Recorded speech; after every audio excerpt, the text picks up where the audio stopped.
Hi there, this is Mohamed Aboshanab speaking to you from Malta. As we promised before that we will get a hands-on experience in the country itself. We're currently in Malta and we have Mr. Ryan with us. He's one of the fully fledged experienced in the investment by citizenship by investment, resident by investment in Malta. And we would like to ask him a couple of questions. We received this question in the comments a couple of weeks back and he will be the best expert in this. Oh, thank you, Mohamed. Look, for coming and visiting us here in Malta. It's a pleasure. It's a pleasure. And I'm really looking forward to working with you and helping your clients attain these two very popular programs that we have, definitely Residency and Citizenship by Investment. But I'll let you ask the question. Okay. Yeah, it's the one question, the first question we always got is why Malta? Why I consider Malta?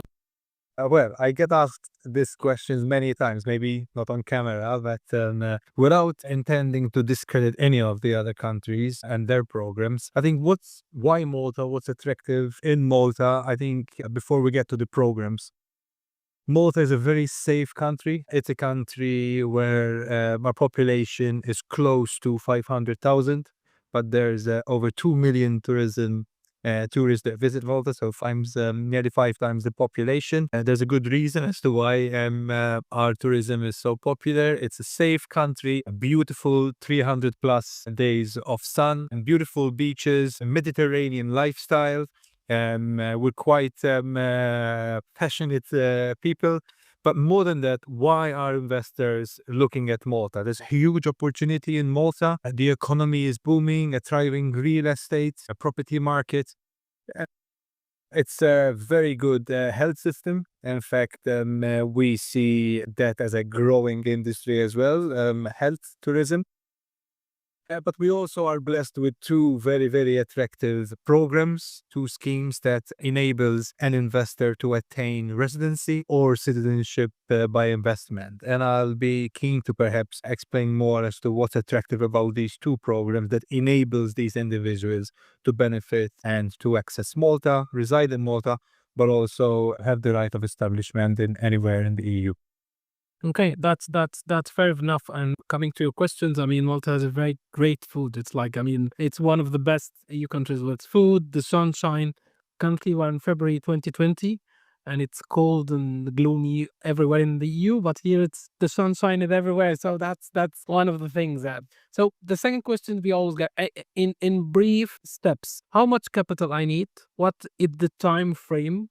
What is the general requirement if you would like to consider residency by investment or citizenship by investment in Malta? Okay, so starting with the citizenship by investment, you're looking at a capital outlay of just under €1 million. That would obviously increase depending on the family dynamic. And in terms of a time frame, the quickest we're able to get the citizenship for our clients is a 3-tier process. So they start with residency, building genuine links with the country, moving on to the citizenship application. The quickest we could get our clients to attain the citizenship and the passport is around 13 months, whereby starting off with residency would run them residency within, I would say, 8 weeks. It's a program that has 4-tier due diligence, and the applicants would expect to undergo checks from the agent supporting them, but also from the government itself before they're accepted. What's important is that there's no criminal background, and in good health, and that they can prove their source of funds. Okay, that's mostly it's similar to other programs, but the unique thing that you mentioned here that anyone starting the application, especially for the citizenship, he will be granted residence first, and then he can move to the citizenship. It's not a straightforward application to apply to citizenship, which is unique in other countries.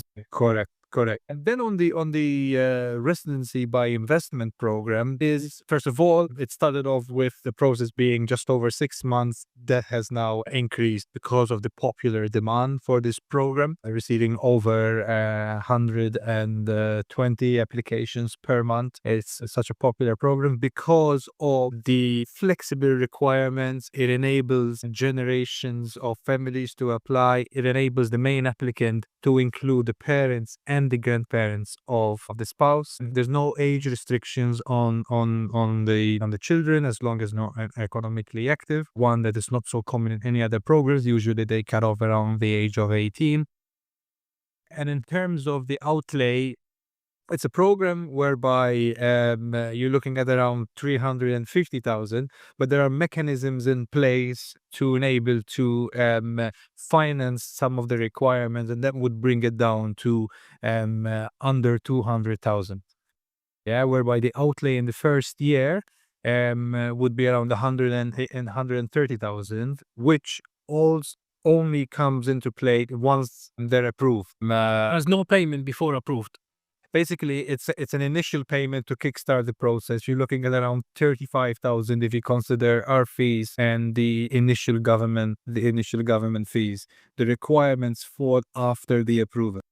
Okay, that's very good to know. And one of the main points, yes, which is different in other countries, that you can, if you have children over the age of 18, they will be including in the application. If you would like to include your parents in the application, that could be considered also. So you can, if you have a huge family, this one of the programs that available in Malta, which is restricted in other programs. Yeah. Correct. Yeah, and we're seeing pretty much many different cases as to why they're deeming this residency program quite attractive. You know, we're seeing a huge influx of Asians that would want a better education for their children. Some would want to actually relocate, permanently live here, even though it's not a requirement to have to permanently live in Malta. Others are looking at the option of getting that Schengen card, and enables them to travel all around the European Schengen country.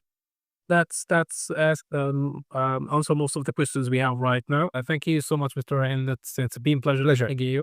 Yeah. Pleasure. And looking forward to see you in Malta soon. Fantastic. Okay. Looking forward. Then thank you for having us. Yeah, it's a pleasure. Thank you. Thank you so much. Thank you for watching.